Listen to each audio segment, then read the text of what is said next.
They say a fire doesn't start with a flame. It starts with a smolder, a hidden heat source that eats away at the insulation for months until the first breath of oxygen turns it into an inferno. As a fire marshal for Hardgrove County, my job is to find that source. I just never expected to find it parked in my own driveway on a Friday evening. I pulled in after a 12-hour shift, smelling of wood smoke and old paperwork. My truck's headlights hit a sleek, black Audi parked halfway across my lawn, as if the driver owned the dirt beneath the tires. I sat there for a second, the engine idling. I didn't recognize the car, but the audacity of the parking job told me everything I needed to know. Then the front door opened. Colette walked out. She wasn't wearing the scrubs I usually saw her in. She was in a burgundy dress that hugged every curve, her hair done in a way that screamed effort. She didn't see me at first. She was looking at the Audi with a smile I hadn't seen in 3 years that I stepped out of my truck. The heavy thud of the door closing finally caught her attention. Her smile didn't just fade. It curdled. "Conrad, you're home early," she said. "No guilt, just irritation." "The 6:30, Colette." "Same time as every Friday," I replied, my voice flat. The Audi's door opened, and a man stepped out. He looked mid-40s, expensive haircut, dressed like he was headed to a vineyard. He stood there with his hands in his pockets, leaning against the frame of his car, watching me like I was a stray dog on his porch. "Who is this?" I asked. "His name is Spencer," she said, as if the name itself was a shield that I walked toward him. I didn't run. I didn't yell. I walked the way I do when I'm inspecting a building I already know is compromised. "You need to leave," I told him. "Now." Spencer didn't even look at me. He looked at Colette, waiting for her to handle the inconvenience. And she did. She stepped right between us. She didn't try to explain. She didn't cry. She walked past me, took Spencer's hand, and laced her fingers through his. Then, she turned to face me with a cold, defiant stare. "Go back inside, Conrad," she said. 3 words, like I was a child being sent to his room. Go back inside and stay there. In that moment, the fog of the last 2 years burned off. Every late shift at her office, every girl's trip, every time she told me I was being paranoid. It all became clear. I didn't go back inside. I stood there, pulled out my phone, and called my attorney, Dale Whitmore. I made sure they heard me. "Dale? It's Conrad. I need to meet Monday. It's time to pull the trigger." Colette's eyes flickered, but she didn't let go of his hand. She watched me walk past them into the house I paid for. I locked the door behind me. I didn't waste time on anger. I went straight to the kitchen table and opened my laptop. I'm a fire marshal. I document everything. I started pulling the bank records, and what I found was a slow burn disaster. Over 14 months, Colette had been siphoning money. $600 here, $1,400 there. Small enough to miss if you aren't looking for the heat signature. Total, $19,000. But the real heartbreak came when I checked the records for Ridgemont Academy, the boarding school she insisted our 14-year-old son, Caden, attend for his future. I called the administrator. "How many weekends has my wife picked up our son since September?" The silence on the other end lasted too long. "Mr. Ellison, Caden has remained on campus for 11 of the last 14 weekends.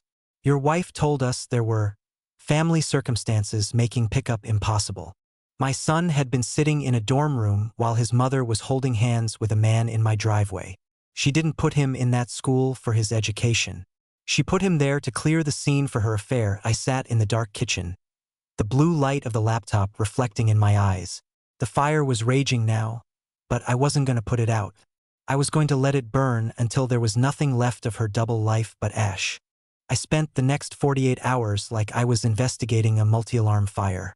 Methodical, cold, invisible. I didn't confront Colette when she finally slunk back into the guest room late that Friday night.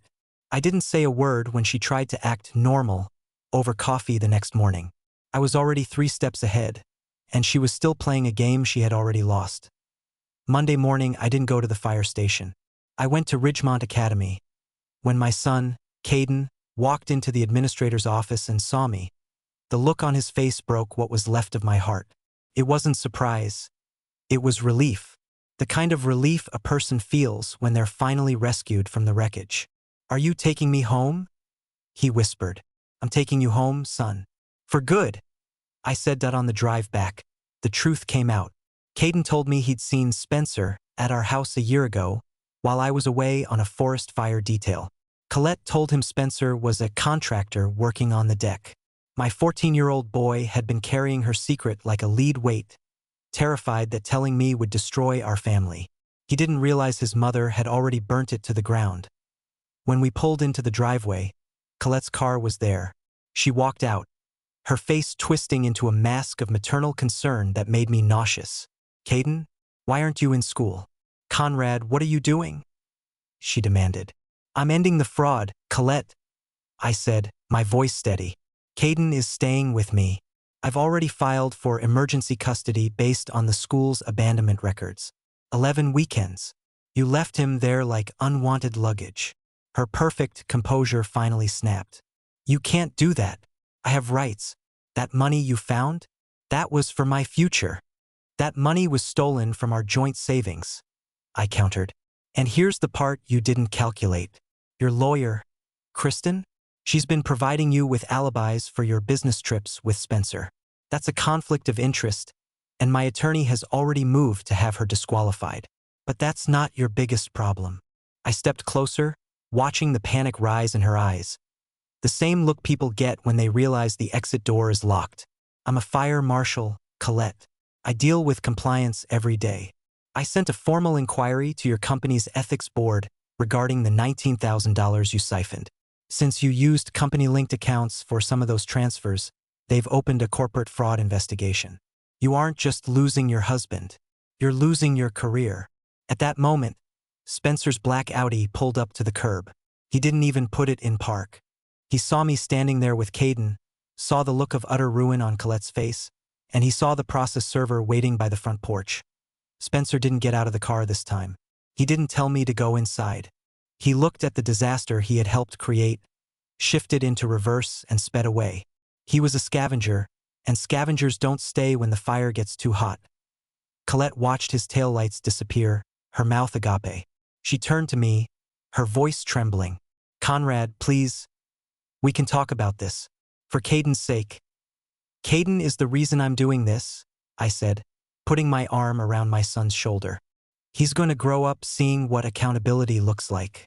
You have 1 hour to pack a suitcase. After that, the locks are being changed. This building is officially condemned." I walked into the house with my son, leaving her standing in the driveway where she had stood so defiantly just nights before. The scene was clear. The fire was out, and for the first time in years, I could finally breathe.